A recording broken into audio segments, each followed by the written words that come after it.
どうも田舎もんです。早いものでね、もう12回目まで来ましたね。で、前回までね、床下の木材を出していきまして、こんな風に掃除してね、もともとこんなにね、木材と木くずありましたけども、綺麗にね、床下の方清掃することができました。で、今回ね、シロアリの駆除を行うにあたって薬剤とね、マスクが Amazon から届きました。使用する道具はゴーグルと防毒マスク、シロアリ駆除剤、ゴム手袋、そして噴霧器ですね。これらをね、使用して、シロアリの駆除、もう今更手遅れ感はあるんですけども、やっとかんとね、気持ち悪いんで進めていこうと思います。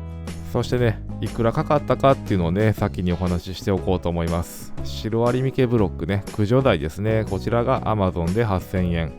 防毒マスクは重松っていう会社のね、農薬用のマスクが、3300円。噴霧器が1280円。ゴーグルが1180円。噴霧器とね、ゴーグルは近所のホームセンターで購入しました。で、合計が13,760円と。プラスね、ゴム手袋がだいたい3枚入りで300円か400円ぐらいでしたね。ちょっと僕ね、ケチって噴霧器はいっちゃん安いやつ買ったんですけども、これはやっぱりね、手で圧をかけるやつじゃなくて、電池式のね、やつを買った方が良かったなと。やっぱりね、床下狭いんで、後でね、見てもらったら分かりますけども、かなりやりにくいんで、この辺はやっぱりね、電池式買ってもらうことをお勧めします。で、説明書きを見ますとね、このシロアリミケブロックっていうのは水でね、50倍に薄めて使うんですよね。で、噴霧器がね、4リッター入りなんで、80cc ですね。80cc 測って噴霧器に入れますと、このね、8000円のボトル1本で 400cc 入ってますので、50倍に薄めてだいたい20リッター分ですね。この噴霧器で言ったら5回分の薬剤が作れると。そういう話になるわけですね。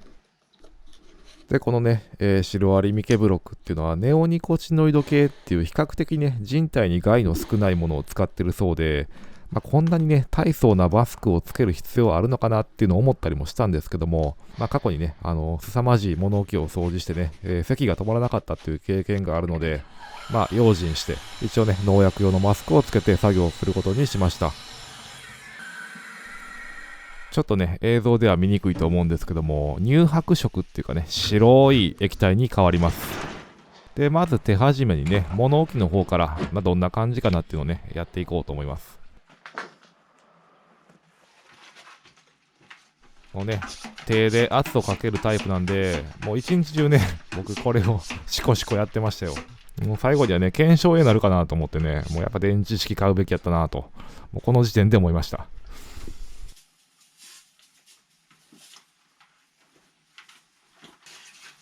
こんな感じでね、ざーっと、噴霧していくんですけども、僕一回ね、プロが作業する場所、シーンを見たことがあって、自分の家にね、来てもらったことがあって、それ見てたんですよね。で、その時ね、プロの人は、ドリルでね、こう地面に穴開けて、1メーターか2メーター間隔ぐらいかな。地面の中にもね、土壌用の薬を打っていって、で、またね、セメントで埋めたりとかしてはって、なかなかね、大変なんですよね。で、木材もね、要所要所で柱に穴開けて、その中に、本当はね、こんな噴霧器じゃなくて、高圧のね、バーッと水が出るやつで、もう強烈にぶち込んでいくんですけども、作業的にはだいぶ手抜きになると思うんですよ、プロのレベルに比べたら。でもね、こんな感じでやっていこうかなっていう感じでやっていってますね。で、この物置ですね、窓もないので、とにかく暗くてね、ヘッドライトつけて作業してるんですけども、僕のカメラもね、あんまり暗いところは綺麗に撮れないので、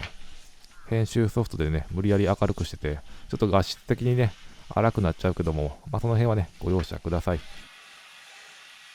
こういう風にね、ガーッとかけていってるんですけども、そのプロがね、やってるとこ僕見たときは、もうほんとね、びっちゃびちゃになるぐらいね、かけてたんで、それを思い出して、もう大量にね、しっかり染み込むようにかけていってますね。今回ね、木に穴開けてぶち込んだりっていうことをしないので、下からもね、しっかりかけてあげないと、効果がね、半減するかなと思って、下からもしっかりとね、かかるようにやっていってます。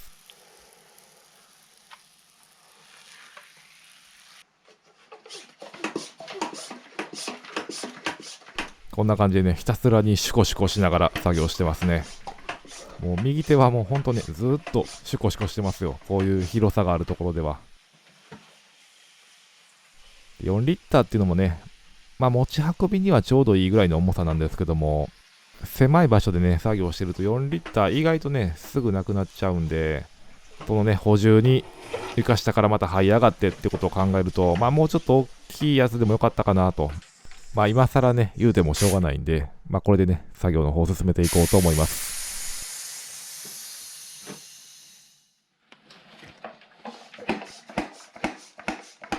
物置の方はね、ざーっと終わりましたんで、次はね、キッチンの方へ進んでいってますね。もう本当にね、うるさいぐらいシュコシュコ、シュコシュコやってますよ。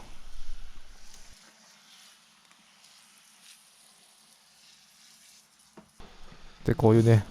奥の手の届かないのところね、これもね、ノズルが長いやつも売ってたんで、そういうのを選ぶともうちょっとやりやすかったかなと、今になって思うわけですけども、後付けでね、数百円でそういうパーツもあったと思うんで、またね、次回するときはそういうのも買ってみようかなと思います。で、ここはね、キッチンのシロアリ被害結構激しいところですね。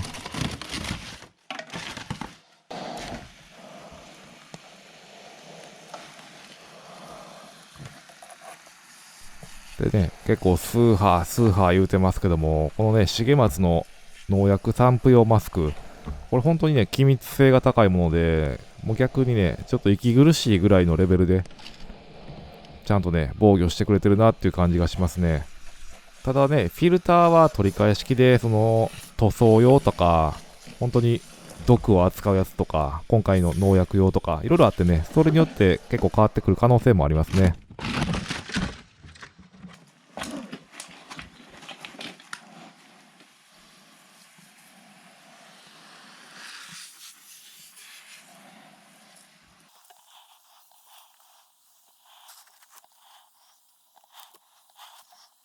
こんな感じでね、物置とキッチンの一部を巻いたところでですね、4リッター使い切ったっていう感じですね。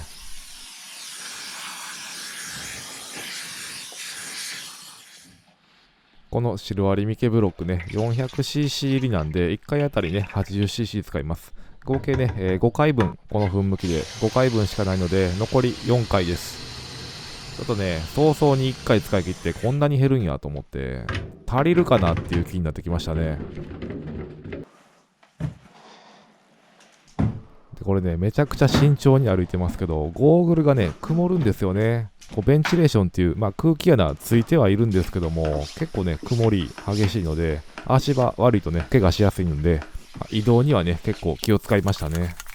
っていうかね、カメラに収めれなかったんですけども、一回ね、盛大にこけました。あれ、それ撮ったらな、結構面白かったやろな、とか思ったりもするんですけども、ここもね、もうかなりひどいですよね。まあ、今更感あるんですけども、まあ、これ以上ね、被害を広げないっていう意味でもね、まあ一応、念のために今回ね、巻いていってるっていう感じなんですよね。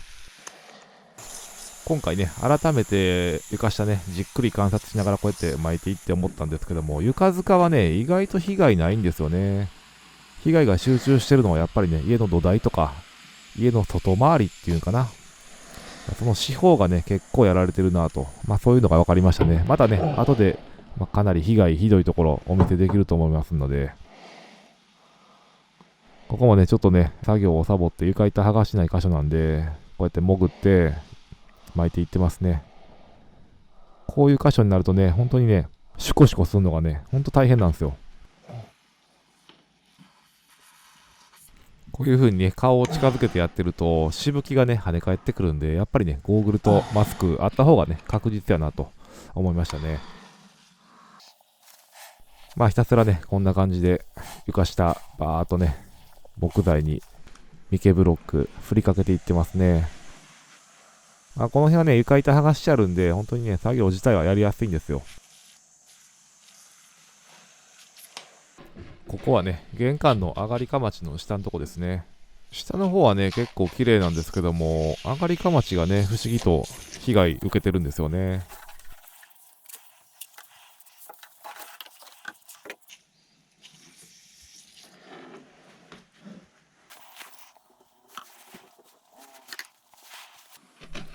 ここはね、玄関のところについていた謎のね、引き出しのところなんですけども、すごい湿気臭い感じでね、気持ち悪かったんですけども、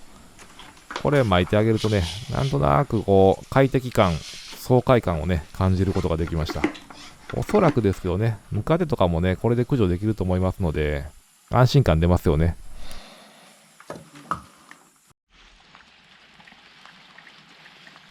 この日はね、久しぶりの雨で、こうじとっとした感じでね、こういう葉っぱとかね、早くきれいにしてあげないと、またこっからね、いろんな虫が湧いてきてね、大変なことになるなと。まあ、ある意味ね、冬の間に作業できてよかったかなと、まあそういうふうに思うんですね。まあ仕事頑張らんと。で、今回ですね、まあ僕もね、素人ながらシロアリの駆除を試みるにあたってですね、いろいろね、インターネットで調べたんですね。で、今回ね、使っているネオニコチノイド系の薬剤っていうのは、シロアリに対して、忌避性がないと。忌避性、噛みそうな名前ですけども、がないっていうことなんですね。忌避性って何っていうと、シロアリが嫌って逃げていくと。そういう効果がないっていうことなんですね。なかったらあかんやんって思ったんですけども、まあ、例えるならば、ゴキブリのね、コンバット、あるじゃないですか。ゴキブリが喜んで食べると。喜んで食べて、巣に持ち帰って、糞をして、で、その糞の毒をまた仲間が食って、巣ごと滅ぼすっていう、まあそういう意味合いなんですよね。で、シロアリ、目の前のシロが逃げていったら意味がないので、警戒感なくこの薬剤に触れさせて、殺していくと、そういった効果があるそうなんですね。忌避性がないと。またね、これは、どんなシロアリの種類かとか、家がすでにシロアリの被害があるのかとかで、忌避性がある方がいいのか、ない方がいいのか、またその辺も変わってくるそうなので、その家にあったね、薬っていうのがあるってことなんですね。で、今回はね、もうこの家、すでに被害結構あるんで、で、おそらくというかもう絶対ね、シロアリいるんで、もう忌避性のないネオニコチノイドで家全体バーっとやっていこうかなと。で、ここね、天井ですね。天井も食われてるんですよね。これ大丈夫かなと思ってね、今更気がつきましたよ。まあ多分ね、これ大丈夫じゃないんでしょうけども。まあでもね、なんとかなるでしょう。何事もね。そしてここはですね、家の南側ですね。ここもね、他の場所と同様にですね、まあひたすらね、シロアリのこの駆除剤をね、ぶっかけていくんですけども、ここはね、上が縁側になってまして、床板ね、ここもまあサボって剥がしないんですけども、高さがね、ないので、結構ね、大変なんですよね、こういうところはね。いやーでも改めてね、やっぱプロはすごいですよ。こんなんね、僕、人んちの床下潜ってこんなんしてたら多分パニックなるんちゃうかなと。そういうことをね、ふと思いましたよ。なんぼ20万、30万もらってもようやらんなと。やっぱプロはすごいな。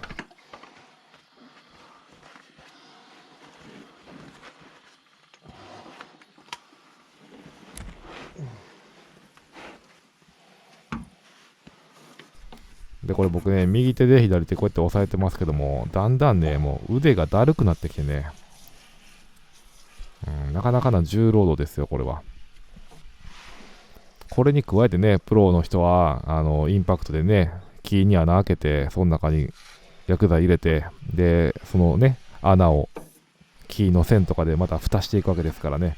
作業の量が2倍、3倍ありますからね、これの。で、ここはですね、一番ひどいとこですね、パッと見。こんな感じでね、外から見ると、シロアリに食われてるんですよね。もう今更ね、これかけたところでっていう話なんですけども、まあとりあえずね、ここ直すまでまだまだ多分時間かかるんで、まあこれ以上の被害がないようにっていう意味合いも兼ねてね、薬の方を巻いていってます。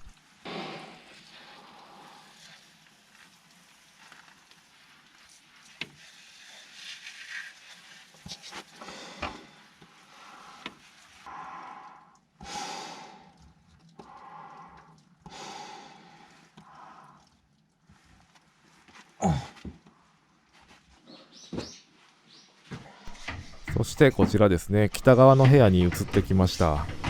この部屋もね、床板ほとんどもう外してあるので、作業はね、とてもスムーズに行えます。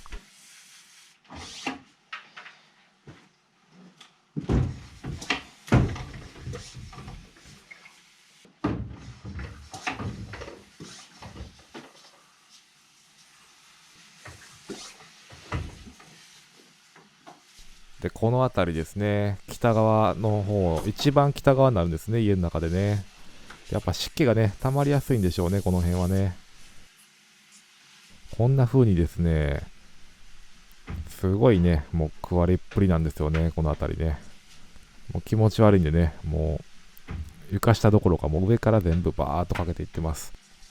またね、動画の最後の方に、アフターの写真載せるんですけども、変なシミがね、できる心配してたんですけども、全然ね、そんなこともなくね、綺麗にね、乾いていきますよ、これは。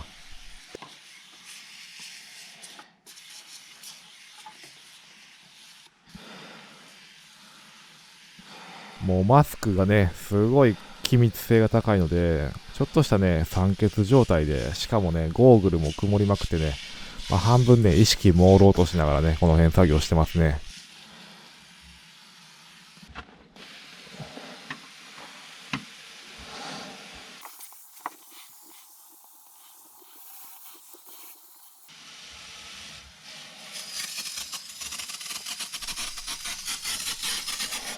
薬剤が切れましたね。ここからね、床下から這い上がって、こういう風にね、床下から這い上がって、薬剤のね、補充に行くと。なかなかね、大変でしたね、これはね。しかもね、これ撮影しながらっていうのもまたね、大変なもんですよね。いや、他のね、YouTuber の人とかほんとすごいなって思いましたよ。何回も撮影やめようかなと思いながらやったことか。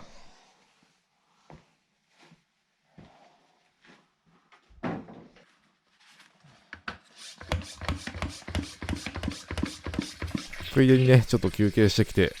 エネルギー回復して帰ってきました。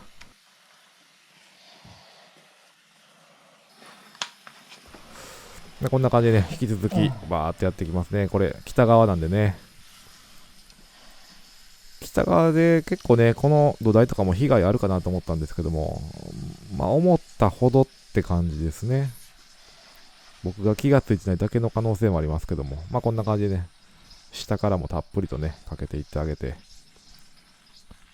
もうこの時点でね、もう4回目ぐらいなんですよね。薬剤が残り1回分しかない状態ですね。だから足りるんかなとか思いながらね、節約もせないかんけど、買い足すかなっていう気持ちでこの時はやってますね。あんまりケチってね、中途半端になってもあんま意味がないんでね。で、ここですね。ここの柱もね、結構いかれてるんですよね。こんな感じでね。ちょっとこれはね、全然知らなかったんで、マジかって思いながら、床下でがっかりしてます。もう腹いせにね、もうこれでもかっていうぐらいね、薬剤の方を流し込んでおきました。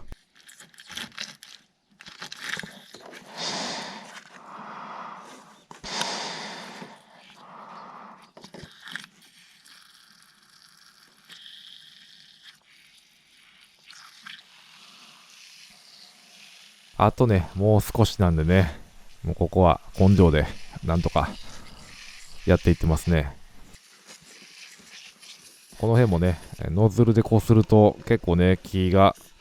取れてきたりするんで、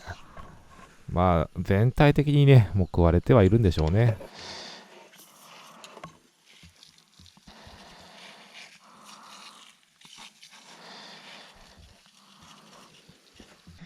ここではね、圧が溜めれないので、一回ね、ノズルを置いて、高さのあるところでね、圧をかけて帰ってくるみたいなね。こういうことをしなくちゃいけないので、やっぱり電池式がね、絶対いいですよ。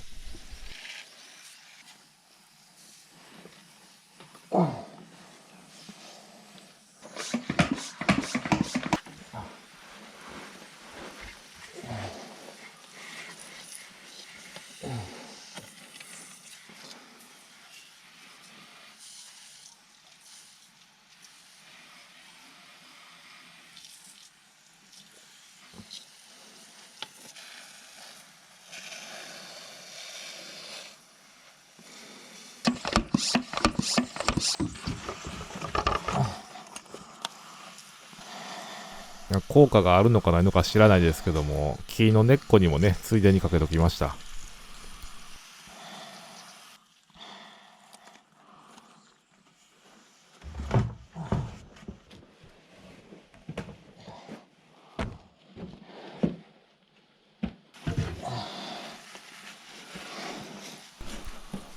床下のね、木材、もう全部出したつもりでいましたけども、まだね、竹が2、3本残ってましたね。これもね、この機会に出しておきます。もうそれさえね、めんどくさく感じるぐらいの疲労感でしたね、この時は。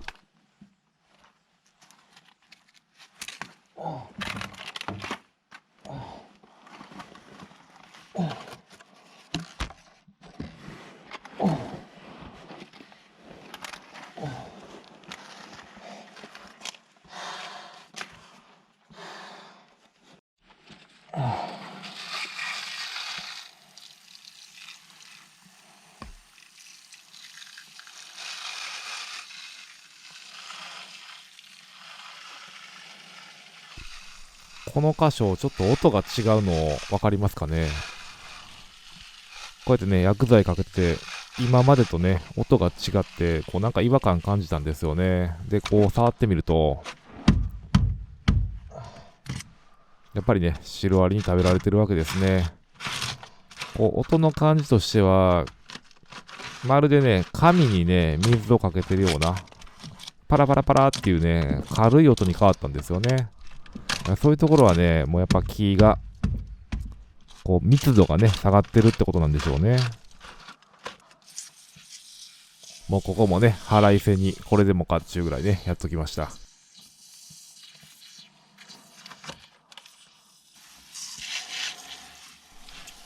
この辺もね、音が違いますよね。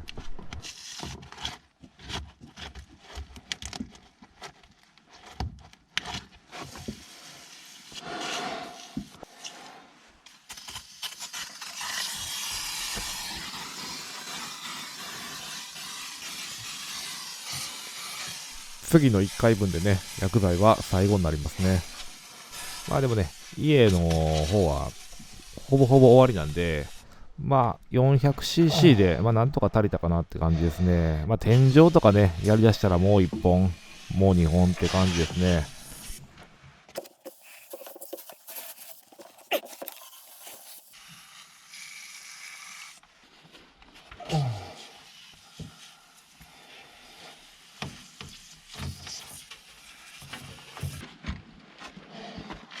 北側からね、ずーっとこう土台周りやってきて、やっとね、この南側へ戻ってきて、まあこれで一周したっていう感じですね。ここがね、最後の部分ですね。今ね、薬剤かけてるすぐ横が、ここになるんですけども、まあ素人ながらにね、分析してみると、もともとね、ちゃんとこの土台っていうのは、この石でね、右下にあるような石で、浮いていたと思うんですよね。土に接してなかったと思うんです。で、ここにね、大量の木材入って、まあ農業でね、多分使ってて、出し入れするたんびに、だんだん土が寄ってきて、この土台の下にね、入り込んでしまったんでしょうね。で、土台と土が完全に接してしまって、それでシロアリの餌食になったっていうね、なんかそういうことじゃないかなと。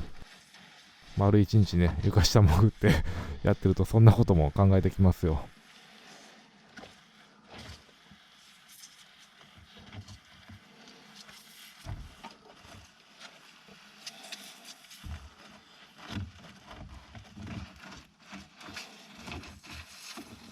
まあそんなん言いながらですね、まあなんとかね、床下全部ね、薬の方を巻くことができました。もうくったくたでね地上へ帰ってきたって感じですよ。で、このね、重松の防毒マスク、結構ね、すごいんですよ、本当に。これ見えますかね、僕の吐いた息ですよね。そっから結露したっていう感じなんですかね。水が溜まってんですよね。これは結構びっくりしましたよ。これね、後日、薬をね、巻いたところを撮影してるんですけども、変なシミとかね、なってないですよね。まあ、シミどころの話じゃないんですけども、まあ、薬自体はね、結構安心して巻けるもんだなと、そういうふうに思いましたね。で、巻いた後もね、マスク外していましたけども、全然ね、匂いも、まあ、若干するっちゃするけど、まあ、そんなにね、気にならないぐらいのレベルでしたね。っていう感じでね、本日の作業は終了になりました。いやー、本当にね、まだまだやることたくさんでね、頭が痛いです。毎週ね、頭が痛いって言ってるような気がします。今回もね最後まで見ていただいてありがとうございました。また次回よろしくお願いします。